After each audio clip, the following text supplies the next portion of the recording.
A quiet 15-year-old boy sat alone in the first-class lounge, ticket in hand, saying nothing. When the flight attendant approached with suspicion in her eyes, she looked him up and down, then publicly accused him of being in the wrong place moments. Later, she slapped him right across the face in front of everyone.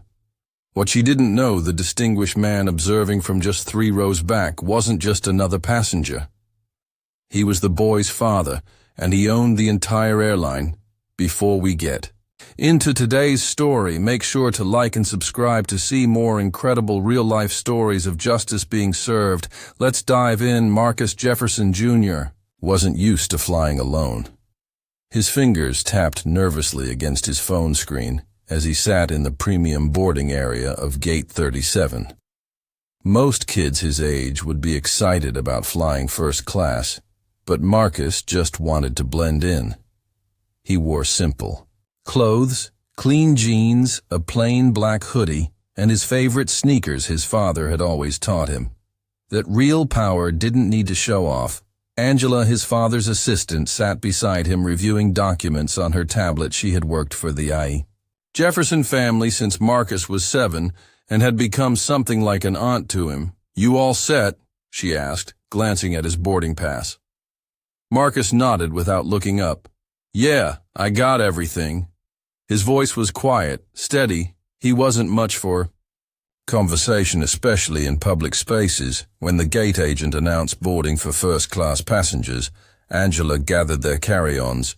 "Remember what your dad said, just be yourself and enjoy the flight." Marcus stood, adjusting his backpack. "I know." What he didn't say was how much he wished his father was with him instead of taking a separate flight for his business meeting. But Marcus understood his father was Marcus Jefferson Sr., one of the most successful tech investors in the country. His schedule was always complicated. They joined the line.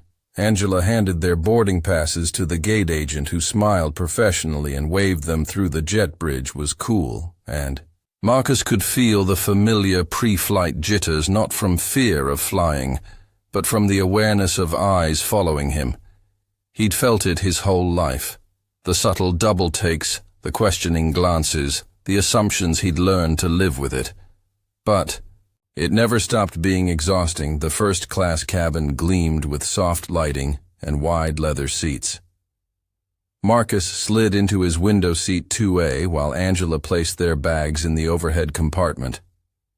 He buckled his seatbelt and pulled out his headphones, eager to disappear into his music and avoid any unnecessary interaction with strangers. That's when she appeared, a flight attendant named Diane, tall, with highlighted blonde hair and a tight smile that didn't reach her eyes. She paused. By their row, her gaze fixed on Marcus. "Excuse me." Her voice was clipped, professional, but cold. "These are first-class seats." Angela looked up, confused. "Yes, we know we have first-class tickets." She reached for her boarding pass, but Diane barely glanced at it.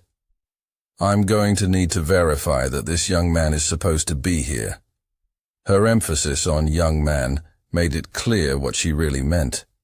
Marcus felt his stomach tighten. He'd seen this before, the assumption that he couldn't possibly belong in premium spaces. "He has a first-class ticket," Angela said, firmly, holding out Marcus's boarding pass. "His father purchased it." Diane took the pass, examined it, her eyebrows raised slightly. "And where is his father?" The question hung in the air, loaded with implication. Other passengers were beginning to notice, some pretending not to listen, others openly watching.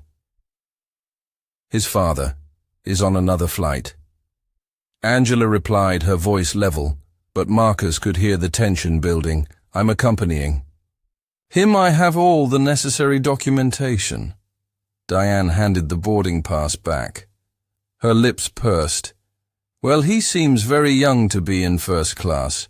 A loan company policy requires—" "I'm 15, Marcus interrupted quietly.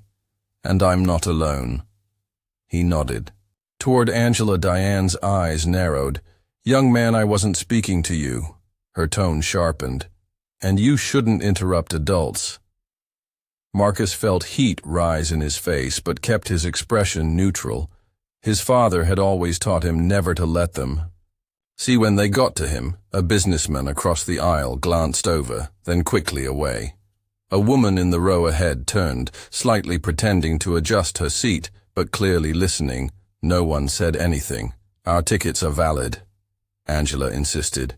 "We're in the correct seats. There's no issue here." Diane folded her arms. "I'll need to see ID for both of you. It's protocol for unaccompanied minors in first class." Angela began reaching for her purse. "He's not unaccompanied. I'm with him." "But fine. Here's my ID and his passport." As Angela searched her bag, Diane's attention stayed fixed on Marcus, her eyes making a slow, deliberate assessment of his hoodie, his sneakers, his quiet demeanor. Her expression said everything she wouldn't speak aloud. Another flight attendant passed. "By Diane, everything okay here?" she asked Diane, nodded briskly. "Just running a verification, Patty standard procedure." Marcus felt his phone buzz in his pocket, a text from his father. "Landed yet?" He didn't reply just yet. He didn't want to worry. His dad over nothing. This would be resolved soon. Angela handed over their identification, and Diane examined them with exaggerated scrutiny. "These seem to be in order, but there's still the matter of our unaccompanied minor policy." Angela's patience was visibly wearing thin. "He is not unaccompanied. I am his guardian for this flight, as authorized by his father, Marcus Jefferson Sr. Now, unless there's an actual issue with our tickets, we'd appreciate being allowed to settle in for the flight." At the mention of his father's full name, something flickered across Diane's face, a moment of uncertainty quickly replaced by renewed determination. "Regardless of who his father might be, we have protocols. Is there a problem here?" A deep voice came from the aisle. An older white couple in row 1 were now openly staring, the husband leaning forward. "Some of us would like to get settled before takeoff." Diane straightened immediately, her customer service smile snapping back into place. "No problem at all, sir. Just completing a routine check." She turned back to Marcus, her voice lower now. "I'll be watching you. Don't cause any disruptions." She emphasized the final word, then moved away to continue greeting other passengers. Angela sighed. "I'm sorry about that. Marcus, are you okay?" He nodded, putting his headphones on. "I'm used to it." The 3 simple words carried the weight of years of similar experiences. The cabin filled gradually, the hum of conversation rising and falling around them. Marcus kept his headphones on but didn't play any music yet. Wanting to stay alert after what had happened, he noticed a tall man in a tailored suit board, late settling into a seat. Several rows behind them, the man caught his eye briefly, but Marcus looked away, focused on texting his father back. "Boarding now, everything's fine," as the final passengers found their seats. Diane returned, walking the aisle, checking seat belts and overhead bins. She paused again at Marcus's row. "Headphones need to be off during the safety demonstration." Her tone was sharp. Marcus removed them without comment. Angela gave Diane a pointed look, but said nothing. The plane pushed back from the gate, the familiar rumble of engines vibrating through the floor. Marcus closed his eyes, letting the sensation calm him. This would be over soon. Just a 2-hour flight. Then he'd meet his father at the hotel and forget about Diane and her suspicions.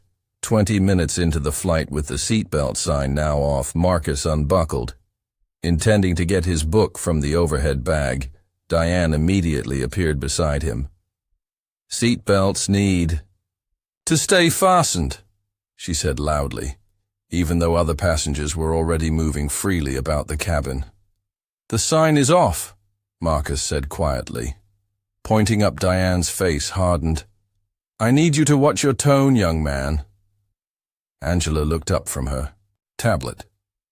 The seatbelt sign is off. He's allowed to get something from his bag. Diane turned to her. I'm responsible for cabin safety, and I need everyone to follow instructions. Angela set her tablet down. He wasn't being unsafe. He was simply, It's fine. Marcus interrupted, settling back in his seat. I don't need the book right now. He didn't want this to escalate, didn't want to become a spectacle. He'd learned early that de-escalation was often the safest choice, even when he wasn't wrong. Diane nodded curtly as if she'd won something, then moved down the aisle.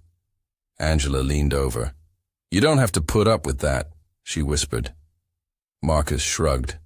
2 more hours, that's all. He put his headphones back on, and this time turned his music on, letting the rhythm drown out the tension. 40 minutes into the flight drink service began. Diane worked methodically down the aisle from the front, serving the older couple in row 1 first, with practiced charm. When she reached Marcus and Angela, her smile vanished. What would you like to drink? She asked, addressing only Angela. Marcus removed his headphones. Could I have apple juice, please? Diane acted as if she hadn't heard him, continuing to look at Angela, who repeated, He would like apple juice, please, and I'll take sparkling water. Diane poured the drinks without acknowledging Marcus, directly setting them on their trays without a word. The disparity in her treatment was obvious now, even to nearby passengers. The businessman across the aisle frowned slightly, catching Marcus's eye with an apologetic glance, but still said nothing. The older couple in row 1 whispered to each other, casting occasional glances back at them. Marcus took a sip of his juice and returned to his music, determined to endure the remaining flight time without incident. An hour later, as the plane began its initial descent, Marcus needed to use the restroom. He waited until Diane was busy in the galley, then quietly unbuckled and stood. Angela nodded as he stepped past her into the aisle. He made his way toward the front lavatory, careful not to disturb other passengers, as he returned washing, his hands still damp. Diane blocked his path. Where do you think you're going? She demanded. Marcus stopped, confused. Back to my seat. He gestured to row 2, where Angela was watching with concern. I was just using the restroom. Diane crossed her arms. First-class passengers use the forward lavatory, not the main cabin. Marcus blinked. I did use the forward one right there. He pointed to the lavatory he'd just exited. Diane's eyes narrowed. Don't lie to me. I didn't see you go in there. Her voice was rising now, other passengers looking up from their magazines and devices. I'm not lying, Marcus said, keeping his voice level. I used that restroom right there. Watch your tone, Diane snapped, and then without warning she reached out and grabbed his arm, pulling him slightly, as if to direct him back to the main cabin. Marcus instinctively stepped back. Please don't touch me. He said the words his father had taught him to use in uncomfortable situations. Something in Diane snapped. Her face flushed with anger. Don't tell me what to do, she hissed, and before anyone could react, she slapped Marcus across the face. The sound cracking through the cabin like a gunshot. Time seemed to freeze. Marcus stood perfectly still, shock written across his features, his cheek reddening from the impact. Angela was halfway out of her seat, mouth open in horror.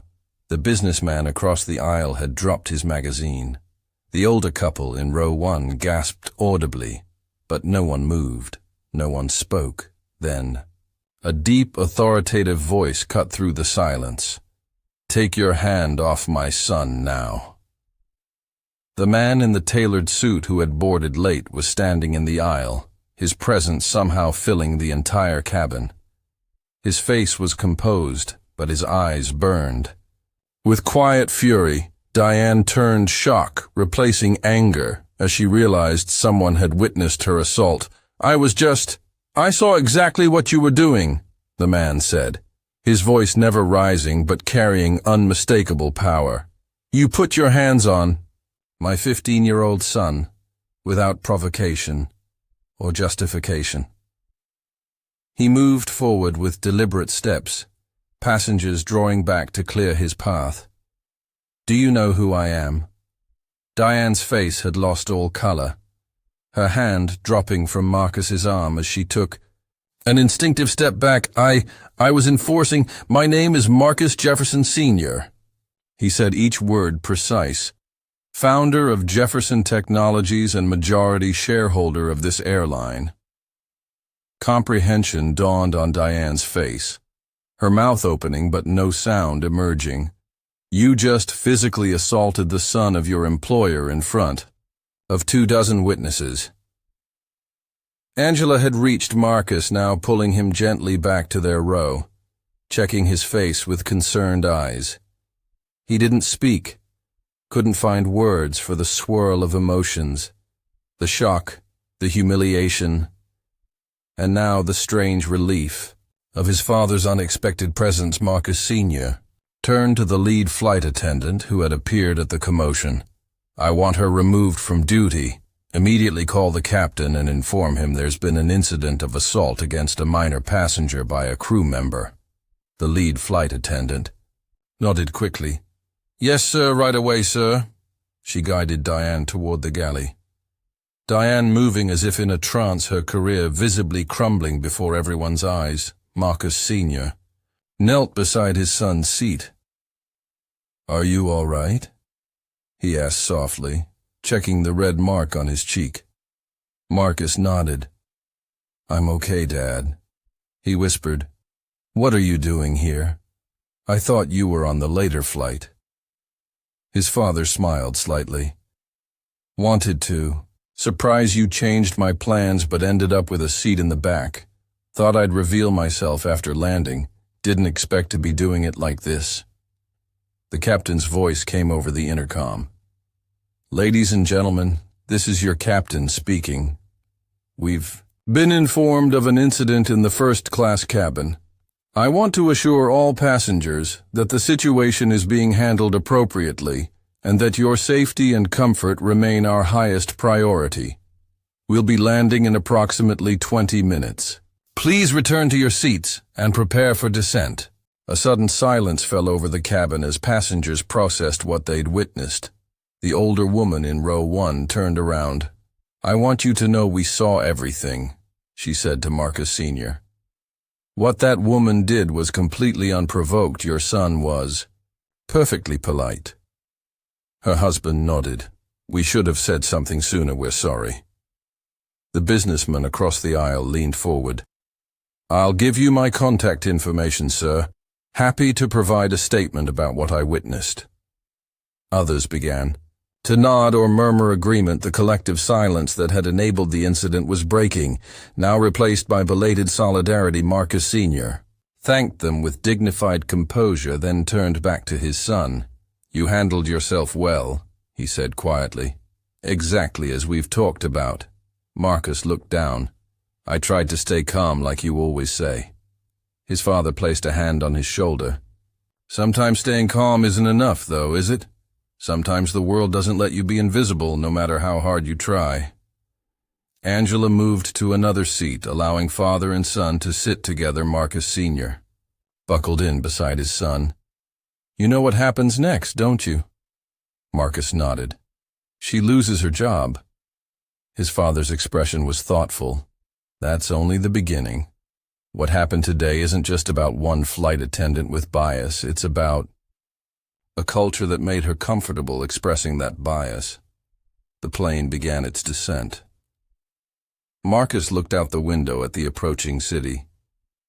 Will everybody find out about this? He asked, his voice small. His father considered. Do you want them to? Marcus shrugged. I don't know. I don't want to be known as just the kid who got slapped. Then you won't be, his father said firmly. This isn't your story to carry, it's hers and the airlines.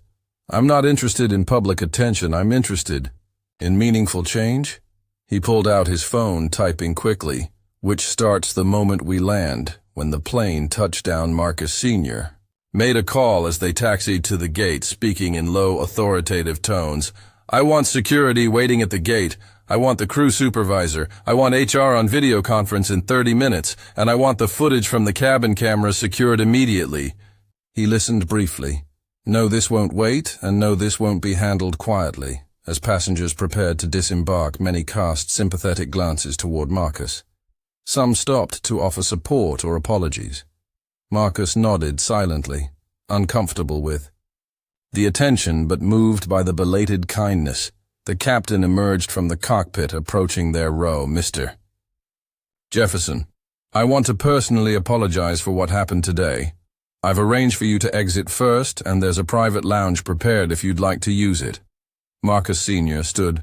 "Thank you, Captain, but we'll be leaving normally. I don't want my son to feel he needs special treatment or protection after being mistreated.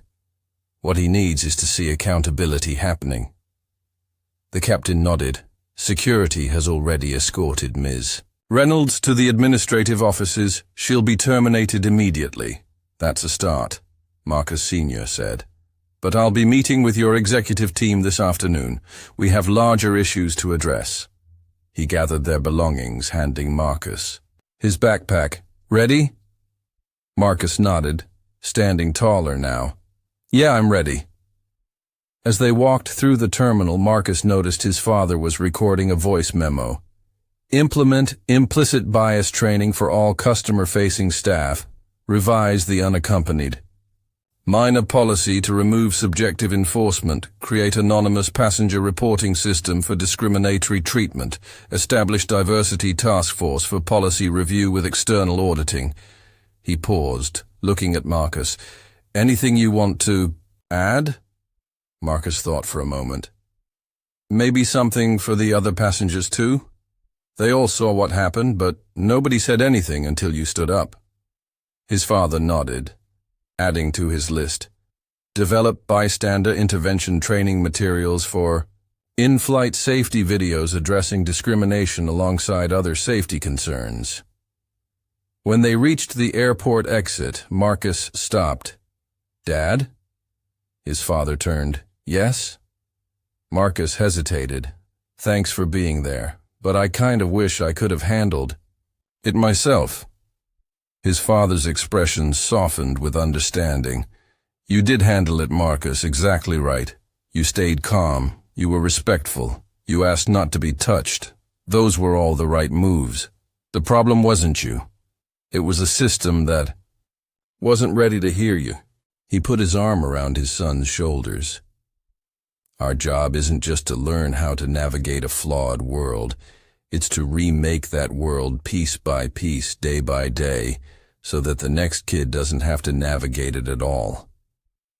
Marcus nodded, thinking about the policy that would now bear his name, thinking about future flights and future passengers who might never know what happened but would benefit from it nonetheless, as they walked toward the waiting car. Marcus looked up at his father.